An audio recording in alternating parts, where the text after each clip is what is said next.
सर्व विद्या में मंत्रों के यूज किए जाते हैं, मंत्रों से तंत्र होता है। गुरु ऐसा देता क्या है जो सिर्फ मंत्र में कुछ काम नहीं होता? गुरु की जो शब्द निकलते हैं, जो गुरु के मुंह से जो इसका गुरु मंत्र निकलेगा वो आपके शरीर में समाहित हो जाएगा। यदि आप किताबी ज्ञान से आप इस विद्या को प्राप्त करते हैं तो आप नहीं सक्सेस हो पाएंगे। तो क्या सिर्फ मंत्रों के ऊपर काम होता है या उसका प्रैक्टिकल भी करवा के दिखाया जाता है, बताया जाता है कि किस तरीके से यूज करना है? इसमें अलग अलग बीमारी के लिए अलग अलग मंत्र होते हैं। उनको हम लोग क्या करते हैं, उनको विधि विधान पूरे तरीके से बताते हैं। गुरु स्टार्टिंग में तो उन्हें मंत्र देते हैं, लेकिन उसके बाद उसकी पात्रता देख लेते हैं कि भाई ये नहीं कर पाएगा, तो क्या कुछ मंत्र वो मना भी कर देते हैं गुरु देने के लिए? ऐसा हमारे यहाँ तो नहीं होता है कि हम मना कर देते हैं देने के लिए।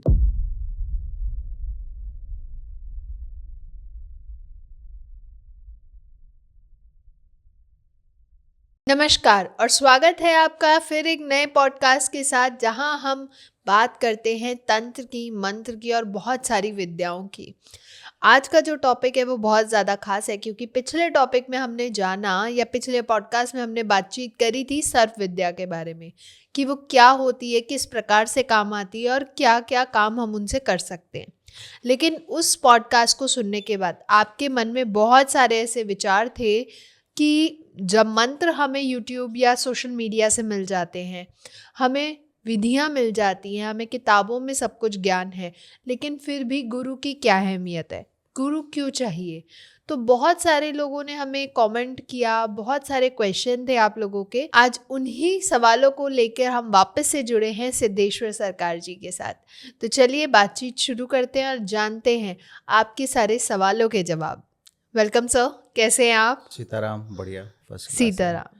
अच्छा, तो सर, जैसे हमने पिछली बार जाना कि सर्व विद्या क्या होती है, किस तरीके से काम करती है, तो सीधे टॉपिक पे आते हैं कि गुरु की इसमें क्या अहमियत है? ये विद्या क्या है, गुरु परंपरा के हिसाब से ही चलती है और मेन मोस्टली इसके अंदर गुरु की ही आवश्यकता है, गुरु की ही कृपा की आवश्यकता है। गुरु से ही आपको ये फिजिकल ऊर्जा प्राप्त होती है और ये जो विद्या है ये ऊर्जा के रूप में स्थानांतरित की जाती है गुरु के द्वारा शिष्य के अंदर।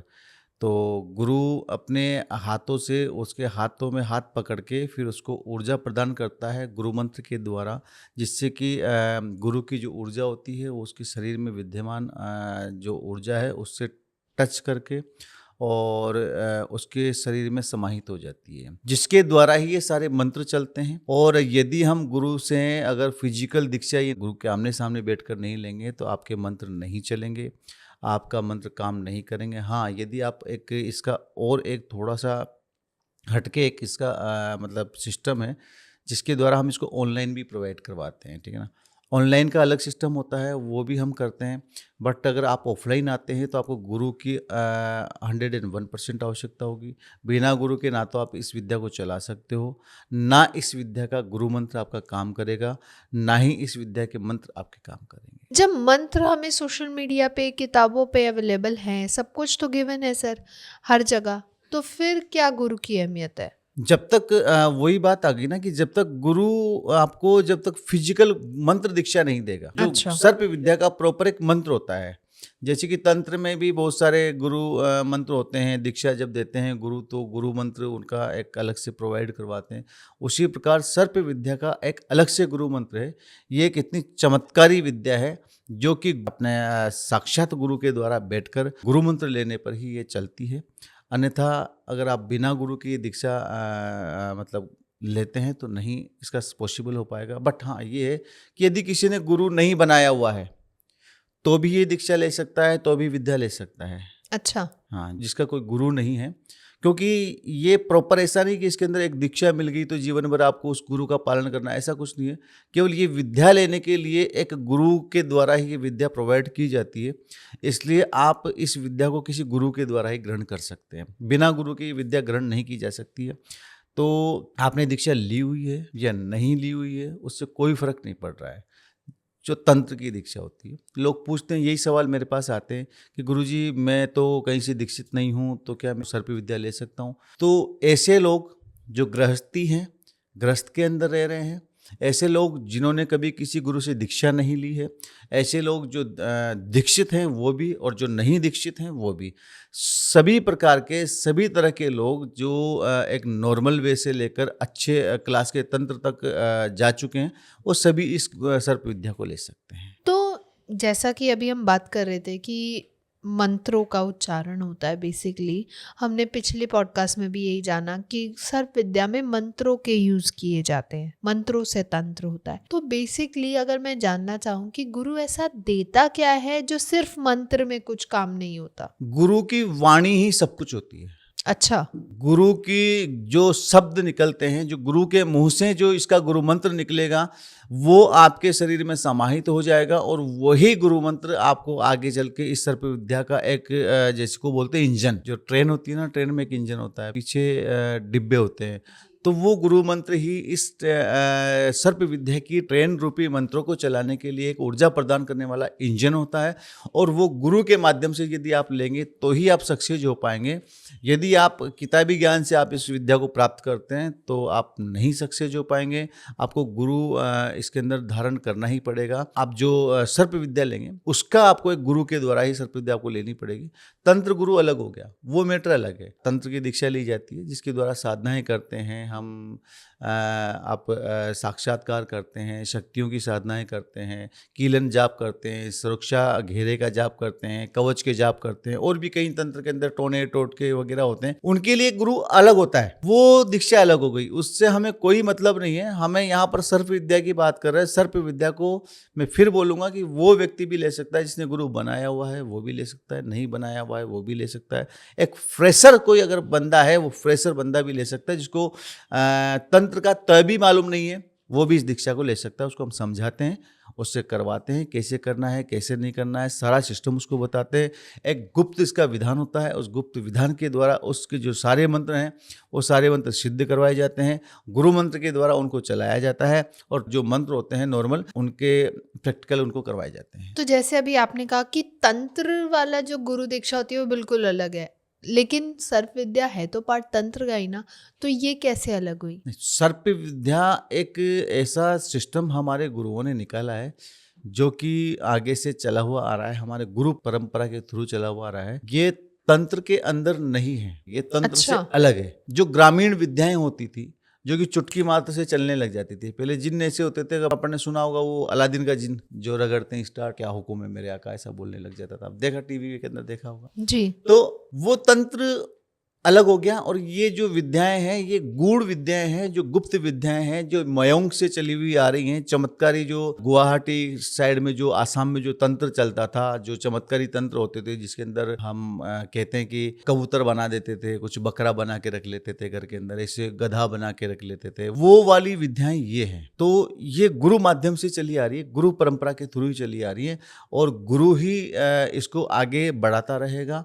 और अगर अच्छे गुरु से आप लेंगे तो 101% मैं गारंटी लेता हूं इस बात की, मेरे इतने शिष्य हैं जो सब सक्सेस हैं, और सबका जवाब यही आता है, गुरुजी मंत्र अच्छे से चलते हैं, और एक ही साल में मंत्र चलने लग जाते हैं। तो सर जैसे कि गुरु ने मंत्र दिया, जैसे अभी आपने कहा कि कुछ गुरु मंत्र होते हैं जो बहुत गुप्त होते हैं, वो दिए जाते हैं, तो क्या सिर्फ मंत्रों के ऊपर काम होता है या उसका प्रैक्टिकल भी करवा के दिखाया जाता है, बताया जाता है कि किस तरीके से यूज़ करना है, और किस प्रकार से कौन सी बीमारी के लिए या कौन से प्रॉब्लम के लिए कौन सा मंत्र होगा? इसमें अलग अलग बीमारी के लिए अलग अलग मंत्र होते हैं। कुछ एक मंत्र ऐसे भी होते हैं जो एक ही मंत्र 5 जगह काम करता है, कुछ मंत्र ऐसे होते हैं जो एक मंत्र एक ही जगह काम करता है। तो ऐसे कई मंत्र होते हैं जो अलग अलग बीमारियों के लिए यूज किए जाते हैं।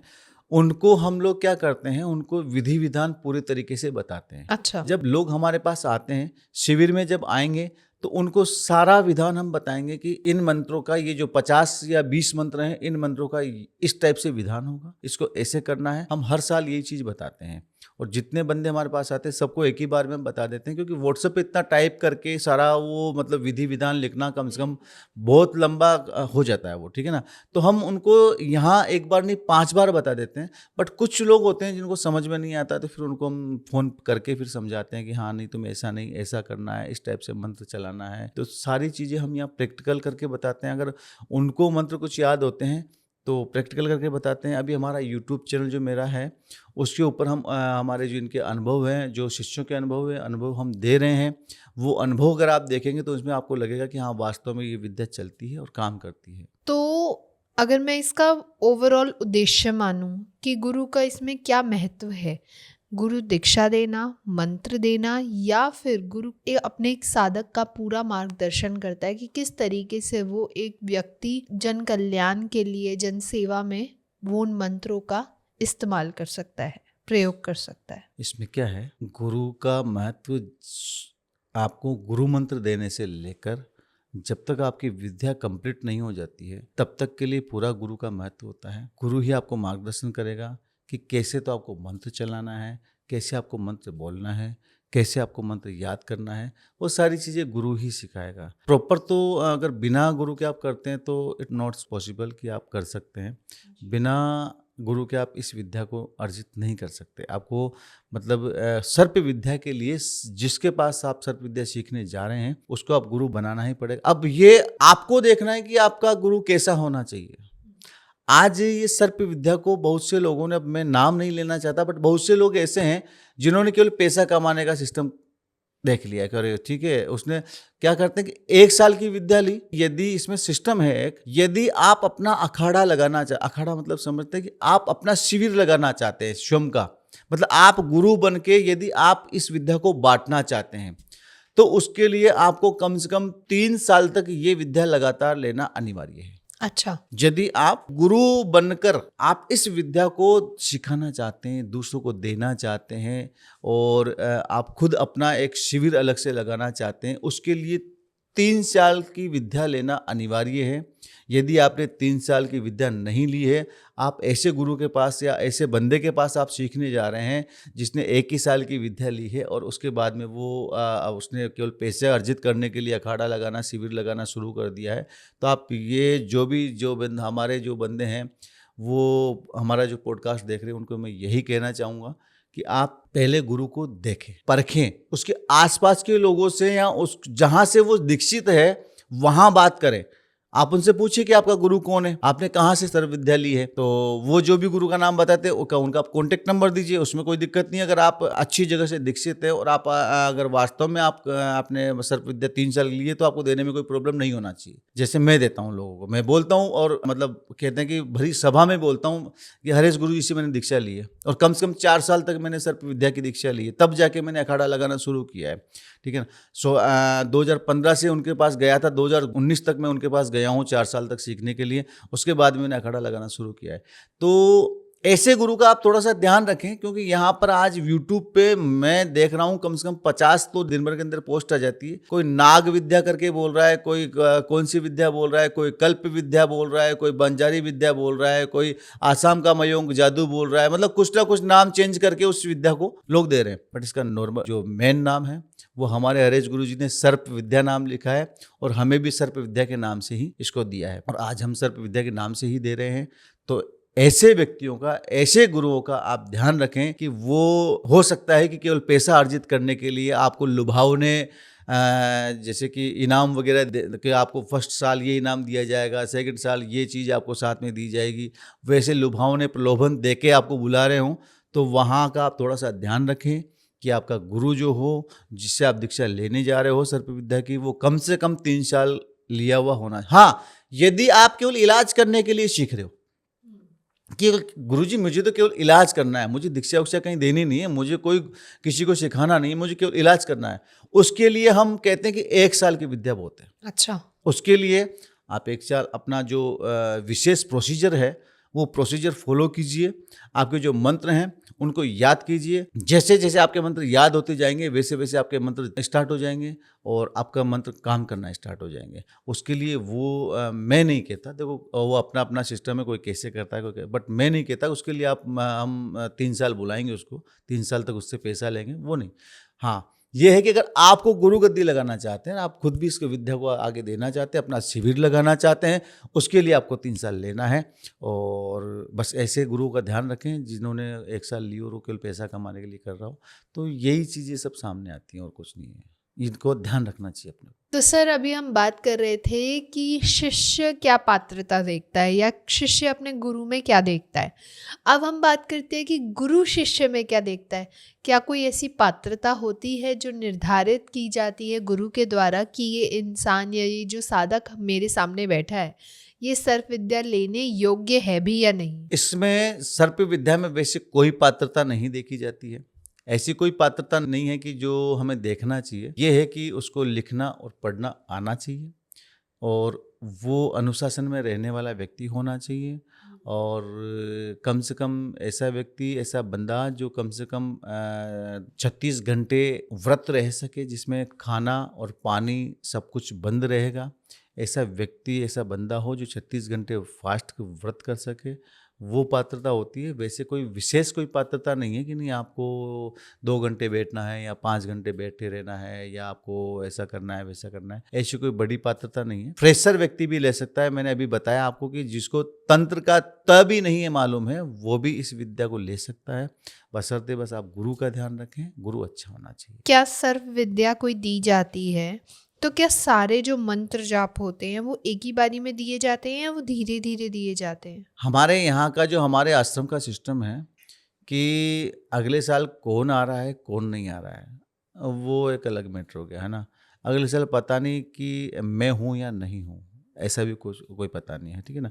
तो मेरा ये मानना है कि अगर मैंने बंदे से पैसा लिया है ना, जो भी उसका पैसा लिया है, तो उसका हमारा कर्तव्य है कि उसको सारा सब कुछ जो भी देना है वो दे दें, ठीक है ना। अगले साल वो आता है तो उसका मोस्ट वेलकम है, नहीं आता है तो कोई बात नहीं, कोई ज़बरदस्ती नहीं है। उसने हमें पैसा दिया है, हमने उसको विद्या दी है, दैट्स ऑल, ठीक है। तो मेरा कहने का मतलब ऐसा है कि हम तो पूरे साल के अंदर थोड़ा थोड़ा करके जैसे जैसे बंदे को मंत्र याद होते जाते हैं वैसे वैसे हम आगे के मंत्र देते जाते हैं। और जो भी इनके इसके अंदर हमारे पास मंत्र उपलब्ध हैं वो लगभग 120 मतलब 120 के लगभग मंत्र हैं। तो सारे मंत्र हम एक साल में दे देते हैं और आगे अगर उसकी इच्छा है आने की, सीखने की, तो आगे अलग और मंत्र मिलते हैं हमारे पास। तो हर साल 2 4 5 ऐसे पावरफुल मंत्र हम इसके अंदर जोड़ते हैं जिससे कि लोग अच्छे से अच्छा सीख सकें और अच्छे से अच्छा मार्केट के अंदर जन कल्याण और लोक कल्याण का काम कर सकें। तो चाहो तो 3 साल तक आओ, 5 साल तक आओ, 10 साल तक आओ, पूरी ज़िंदगी आते रहो। और अगर नहीं लगता है कि मैंने सीख लिया, ठीक है, मुझे ये मंत्र काफ़ी हैं मेरे काम करने के लिए, तो हो गया 1 साल के अंदर। ओके, तो मतलब जो व्यक्ति सीखना चाहता है सर्प विद्या को तो उसको एक ही बार आने की ज़रूरत है? हमारे पास एक ही बार आने की ज़रूरत है।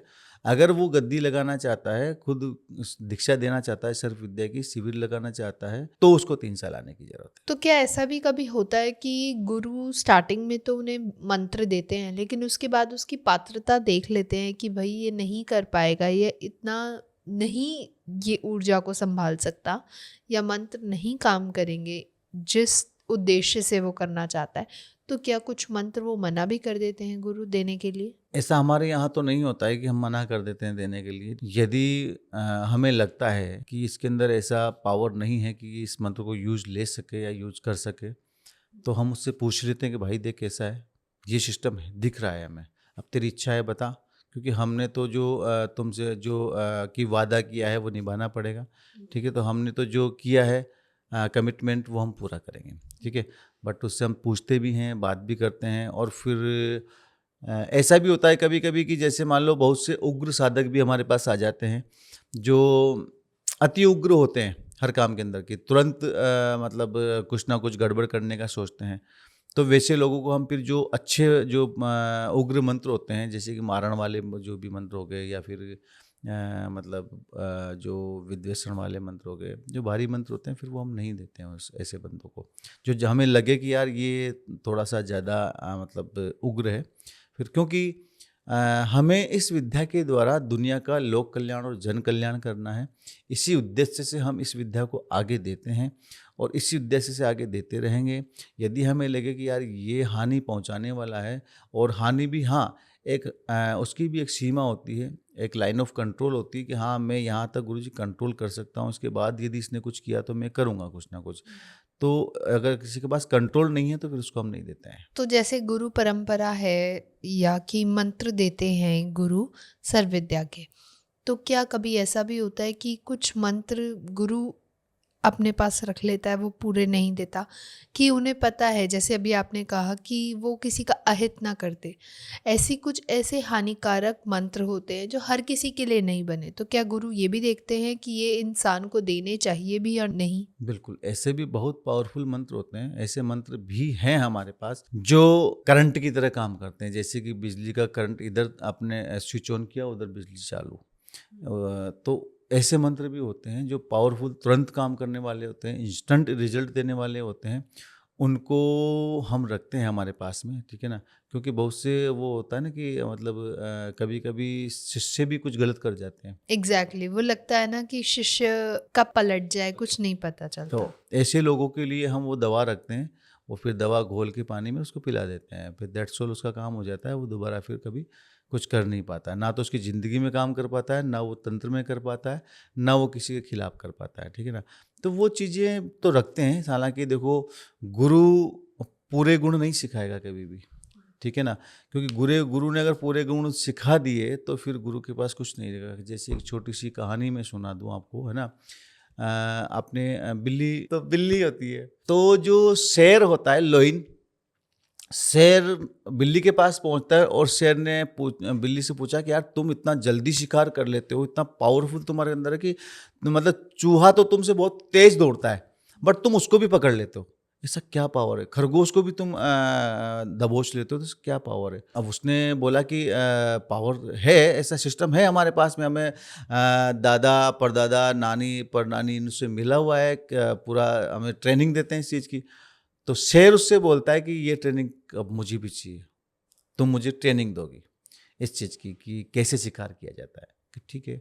तो बिल्ली ने उसको कम से कम महीने भर तक सिखाया, आज ये दाव कल वो दाव, परसात तीसरा दाव सिखाया, ऐसा जो दाव पेज सिखा के उसको कंप्लीट कर दिया। उसको देखा कि हाँ अब कंप्लीट, इसको शेर को सब कुछ आ गया है। कि अब शेर बोलता है कि अब आज ख़त्म हो गया हमारा सेशन, कि हाँ आपका अब सेशन तुम्हारा ख़त्म हो गया, आज से कुछ सिखाना बाकी नहीं है, तुम आराम से खूब घूमो फिरो और अपना खरगोश का शिकार करो या हिरण का शिकार करो, तुम्हें हर शिकार पकड़। और उस दिन से शेर कहीं मात भी नहीं खाता है, ठीक है ना। 90% ऐसा होता है कि शेर जिस शिकार पे अगर उसने हाथ रख दिया तो वो शिकार उससे पकड़ने के अंदर आएगा ही आएगा, ठीक है ना। तो अब वो जब बिल्ली वहाँ से जाने लगती है तो वो बोलता है कि बिल्ली मौसी एक बार रुको। कि क्यों? कि यार तुमने 15 दिन हो गए सिखाते सिखाते, अब मुझे भूख लग रही है। तो भाई मैं क्या करूँ? शिकार करो जाके। नहीं मैं तुझे खाऊंगा। अच्छा। शेर है ना वो, तो है ना।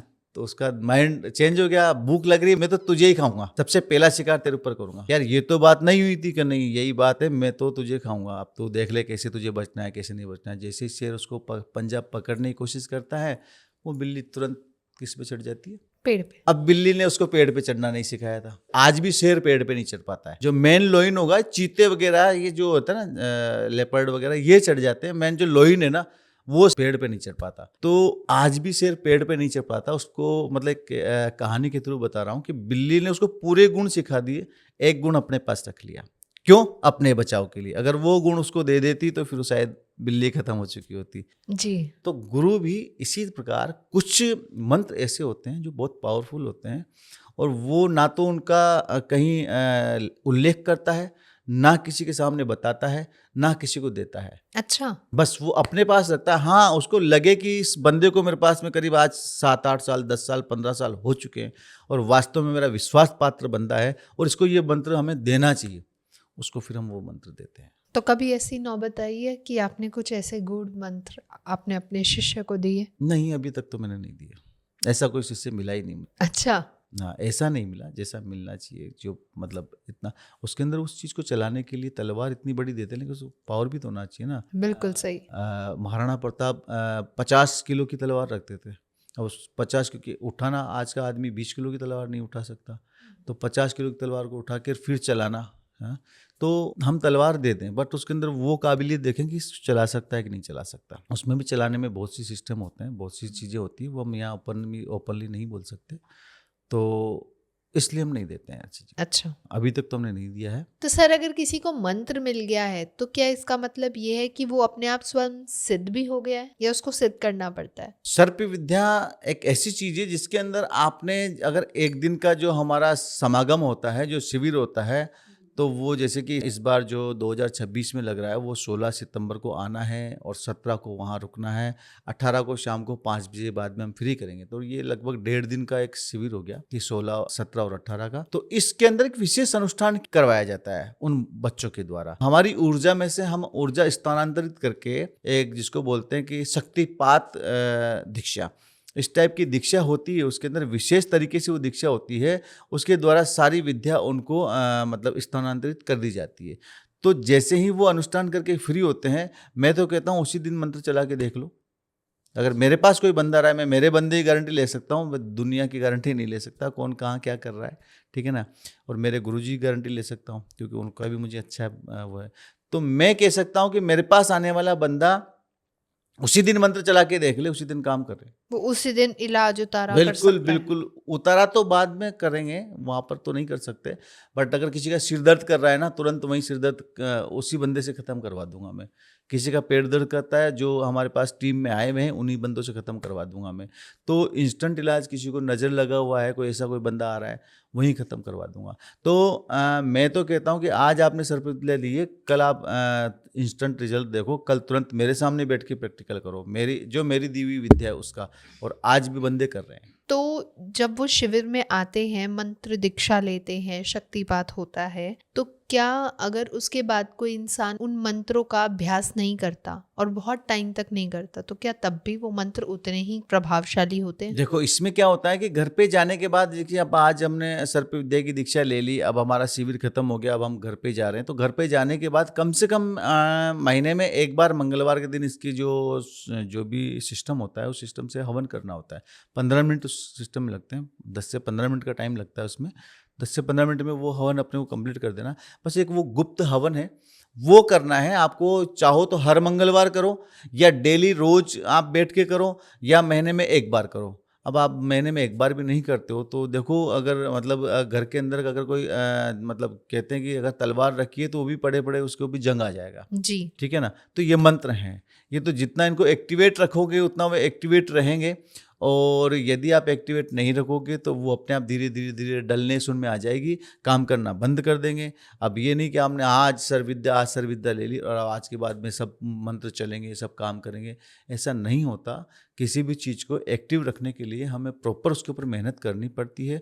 अब हम ये तो नहीं कह रहे कि आप रात को 2 घंटे बैठ के आप जाप करो या 5 घंटे जाप करो, या आपको 10,000 जाप करना है, 20, आप कुछ नहीं करना। बस छोटा सा 10 मिनट का हवन होता है, वो हवन करना है, बस हो गया आपका। मंगलवार के दिन अपना व्रत रख लो, हनुमान जी की पूजा कर लो और शाम के टाइम पे हवन कर लो और खाना खा लो, बस दैट्स ऑल।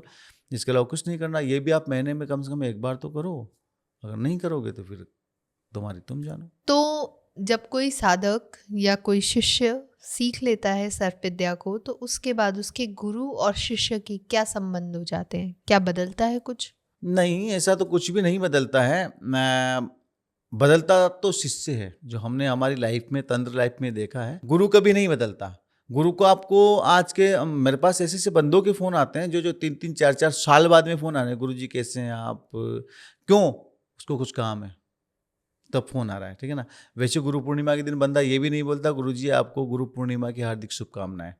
तो कहने का मतलब ये है कि शिष्य बहुत बदल जाते हैं, लेकिन गुरु कभी नहीं बदलता। गुरु हमेशा वही रहता है। शिष्य में बदलाव ये आ जाता है कि जैसे, क्योंकि कुछ अपने पर्सनल उद्देश्य से आते हैं लोग, मुझे किसी का वशीकरण करना है, मुझे किसी की शादी करवानी है, मुझे इसका ये करना है, मुझे उसको ऐसे कुछ अपने पर्सनल उद्देश्य से लोग आते हैं, और वो उद्देश्य जिससे उनका पूरा हुआ वो अपना जो सिस्टम है वो चेंज कर लेते हैं, ये होता है। तो ऐसा गुरु तो कभी बदलते हुए देखा हमने है नहीं है, और शिष्य जरूर बदल जाते हैं। तो सर, जैसे अभी हम बात कर रहे थे कि इंस्टेंट वो काम करना शुरू कर देते हैं मंत्र सीखने के बाद, तो क्या जब सर्पविद्या वो पूरी ले लेता है तो क्या उस टाइम के बाद जैसे ही वो उसने सीखा, अगले दिन से क्या वो गुरु गद्दी लगा के जन कल्याण की सेवा कर सकता है? बिल्कुल, यहाँ से जाते ही गद्दी लगाओ, गद्दी लगा के इलाज करना स्टार्ट कर दो। अच्छा। मेरा ये कहना है।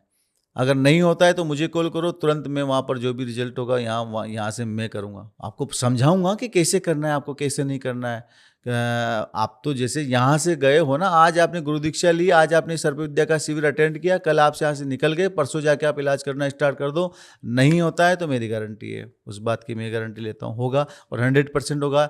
यदि आपका गुरु के प्रति समर्पण, सर्प विद्या के प्रति श्रद्धा और मंत्रों के प्रति विश्वास है तो। यदि आप एक चमत्कार देखने के लिए आ रहे हैं तो कुछ नहीं होने वाला, आपको नहीं देखता हूँ मैं यार कैसा होता है, ऐसा थोड़ी होता है, तो उसके लिए नहीं है, उसके लिए कुछ नहीं है, उसके लिए परमात्मा भी नहीं है, परमात्मा तो पत्थर है उसके लिए, ठीक है ना। तो मेरा कहने का मतलब ये है कि यदि आपका सर्प विद्या के प्रति समर्पण, गुरु के प्रति विश्वास और मंत्रों के प्रति श्रद्धा है तो आपका 100% मंत्र, आप जैसे ही आप जाइए तुरंत जाते ही आपके मंत्र काम करने स्टार्ट करेंगे, सारा काम अच्छे से होगा। गुरु गद्दी लगाने के बाद एक जो साधक होता है, एक शिष्य होता है, उसके स्तर पर क्या बदलाव आते हैं? बहुत से बदलाव आते हैं। सर्प विद्या लेने के बाद में साधक के जीवन में बहुत सी चीज़ें चेंज हो जाती हैं, जिम्मेदारियां बढ़ जाती जिम्मेदारियां हैं। बढ़ जाती हैं, बिल्कुल। जैसे कि अब मंगलवार को आपको हवन करना है, छोटा सा तो करना ही है, मंगलवार को आपको व्रत करना है तो वो करना है, आपको मंत्र याद करने हैं, बिना याद किए हुए मंत्र चलेंगे भी नहीं, क्योंकि आप किताब में देख देख के कितना का झाड़ा करोगे, कितना का उतारा करोगे, नहीं कर सकते आप, ठीक है ना। मंत्र आपको कंठस्थ होना चाहिए तो वो मंत्र भी याद करने पड़ेंगे, प्लस जीवन जीने की शैली चेंज हो जाएगी कि आपको कम से कम, आप अगर नॉन वेजिटेरियन हैं तो आप कम से कम मंगलवार और शनिवार को आपको नॉन वेज बंद करना पड़ेगा, हनुमान जी की पूजा करनी पड़ेगी। तो बहुत सी चीज़ें हैं जो इसके अंदर चेंज हो जाती हैं शिष्य के लिए, तो वो करना ही पड़ता है। तो सर, जैसे आपने कहा कि आप ऑनलाइन भी सिखाते हैं, तो उसका सिस्टम बदल जाता है, तो क्या कोई भी साधक ऑनलाइन भी सीख सकता है? बिल्कुल सीख सकता है ऑनलाइन। सर्प विद्या ऑनलाइन भी हम दे रहे हैं, और आज से नहीं, पिछले 7 साल से दे रहे हैं। 2019 से हम ऑनलाइन सर्प विद्या की दीक्षा दे रहे हैं। अच्छा। और ऑनलाइन वाले शिष्य भी जिन्होंने मेरे साथ सानिध्य में रहकर ऑनलाइन में, अगर उन्होंने जैसे जैसे मैंने बताया वैसे वैसे किया है, तो आज मेरे पास ऐसे कई शिष्य हैं जिनके ऑनलाइन भी मंत्र चल रहे हैं और अच्छे से चल रहे हैं, धड़ल्ले से चल रहे हैं। बट ऑनलाइन का पैसा ज़्यादा होता है, क्योंकि उसमें हमें वहाँ पर एक मतलब मंत्र जाप के लिए वहाँ पर कोई अन्य ब्राह्मण को बिठाना होता है, वो ब्राह्मण उनके नाम से जाप करता है, तो उसका पैसा एक्स्ट्रा लगता है, ठीक है ना। तो मैं तो चाहता हूँ कि ऑफलाइन आके ले तो ज़्यादा बेटर होता है, कि आप जो देखोगे कि कैसे क्या हो रहा है क्या नहीं हो रहा, अपनी आंखों से देखते हैं हम उस चीज़ को, तो थोड़ा सा अलग से फील आता है कि हाँ नहीं, हम कुछ कर रहे हैं। और अगर ऑनलाइन लेते तो हमें पता ही नहीं है क्या हो रहा है क्या नहीं हो रहा, बस ठीक है, हमने जो गुरुजी ने बताया वैसे वैसे कर लिया, हमारा काम हो गया। तो ऑनलाइन भी देते हैं, ऑनलाइन भी सक्सेस होते हैं और ऑफलाइन भी होते हैं। तो अगर कोई साधक आधी अधूरी शिक्षा लेकर या दीक्षा लेकर वो मंत्र जाप करना शुरू कर दे, तो क्या उसका कोई अहित भी होता है? इसमें वैसे आधी अधूरी तो कुछ है नहीं, वो तो एक ही दिन में पूरा हम कर देते हैं। जैसे कि आप 16 को आओगे, 17 को रुकोगे, 18 को, तो 3 दिन में जो शिविर होता है वो कंप्लीट हो जाता है। आधी अधूरी से मतलब नहीं होता। हाँ, यदि वो बिना गुरु आज्ञा के कोई भी किसी का अहित करने की कोशिश करता है, और हो सकता है सामने वाला व्यक्ति उससे ज़्यादा पावरफुल हो, तो वो उसका अहित कर सकता है। अच्छा। तो इसमें अगर किसी का आप गलत करने की कोशिश कर रहे हो, या आप ऐसा कोई भारी काम करने जा रहे हो, तो आपको चाहिए कि एक बार आप गुरु से सलाह ले लें और उसके बाद में करें। जी। जैसे अभी आपने कहा कि 3 दिन का शिविर होता है जिसमें सारे मंत्र जाप दिए जाते हैं या करवाए जाते हैं, तो कभी ऐसा होता है ना कि वो इंसान वो मंत्र जाप कंठस्थ नहीं कर पाता, या फिर उसके में कुछ अपने बदलाव ले आता है, तो क्या तब भी वो काम करता है? नहीं, अपने आप से अगर आप बदलाव करोगे तो कुछ काम नहीं करेंगे मंत्र, ठीक है ना। और यदि आप कंठस्थ मंत्र को नहीं कर पाओगे तो फिर आप आपके जो मंत्र हैं वो काम नहीं कर पाएंगे। आपको मंत्रों को कंठस्थ तो करना ही होगा। जब तक आप मंत्र कंठस्थ नहीं करोगे, आपका कोई मंत्र काम नहीं करेगा।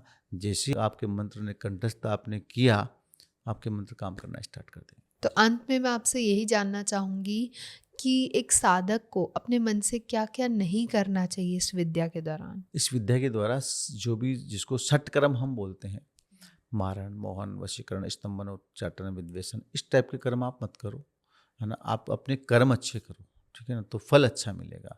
जैसे कि किसी का जन कल्याण का काम करिए, किसी का सिर दर्द हो रहा है, वो बहुत टाइम से चल रहा है, लंबा चल रहा है, उसको ऐसा झाड़ा बना के उसको झाड़ा करके डोरा करके दो, उसका सर दर्द ठीक हो। किसी का पेट दर्द हो रहा है, किसी की जिसको नाभ खिसकना बोलते हैं, जो नाभ खिसक जाती है उसका आप ठीक करो। और जैसे अभी टाइफाइड के भी झाड़े लगते हैं जिसको पानी जरा बोलते हैं अपन, तो उसका झाड़ा, तो ऐसी जो चीज़ें हैं ये करो।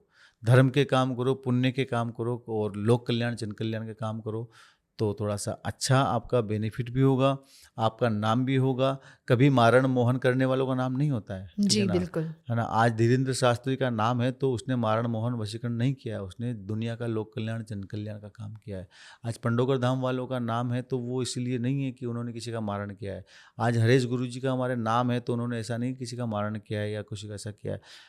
लोक कल्याण और जन कल्याण, जितने भी बड़ी बड़ी हस्तियाँ आप देखोगे ना तंत्र लाइन में, उन्होंने कभी किसी का गलत नहीं किया है, ठीक है ना। और जिसने गलत किया है वो अघोरी बन के शमशान में बैठा है, बिल्कुल। ठीक है ना। उसका कहीं कोई मतलब उसका वंश भी नहीं चल पाता, स्थितियाँ ऐसी आ जाती है। तो मैं तो चाहता हूँ कि आप अच्छा काम करो, अच्छे कर्म करो। और इस साल जो हमारा शिविर लग रहा है वो सितंबर 2026 में 16 सितंबर को आना है, 17 को रुकना है, 18 को शाम तक जाना है। इसकी हम जो रहने खाने की पूजा सामग्री की जो सारा एक सूक्ष्म शुल्क हमने रखा है वो 11,000 रुपया है। 11,000 रुपये आपको देना है। इसके अंदर आपके जो पूरे साल में धीरे धीरे करके आपको जो भी मंत्र हैं हमारे पास वो मंत्र दे दिए जाएंगे, जिसमें सारे मंत्र आ जाएंगे। उसकी लिस्ट हमारे पास में कंप्लीट है जिसमें सारे चमत्कारित मंत्र हैं। और अगर एक बार व्हाट्सएप आप मैसेज करेंगे तो वो सारी जानकारी वहाँ पर पोस्ट के माध्यम से दे देंगे, कैसा कैसा कौन मंत्र रहेगा, क्या नहीं रहेगा। तो जो भी इच्छा रखते हैं कि हाँ अगर इस पॉडकास्ट से थोड़ा सा लगे कि हाँ हम संतुष्ट हैं, तो आप ज़रूर व्हाट्सएप पे मैसेज करो। बिल्कुल सर, धन्यवाद आपका। बहुत मज़ा आया जब आपसे बात करके एंड आई होप हमारी ऑडियंस को भी आज समझ आया हो सर्व विद्या का असली महत्व। तो अगर आपको पसंद आया तो लाइक कमेंट शेयर करना ना भूलें। चैनल को ज़रूर सब्सक्राइब करें ताकि ऐसे ही और इन्फॉर्मेटिव वीडियोस हम आप लोगों के लिए भी टाइम टू टाइम लेके आ पाएँ। साथ में ही 16, 17 और 18 सितंबर को सर का शिविर लगने वाला है सर्व विद्या का। तो अगर आप भी सारी जानकारी जानना चाहते हैं, जुड़ना चाहते हैं, सर्व विद्या सीखना चाहते हैं, तो नीचे दिए गए नंबर पे आप संपर्क कर सकते हैं ताकि आप सारी जानकारी अपने व्हाट्सएप मैसेजेस पर प्राप्त कर पाएँ। तब तक के लिए स्टे हैप्पी, स्टे सेफ। धन्यवाद। धन्यवाद सर। सीताराम।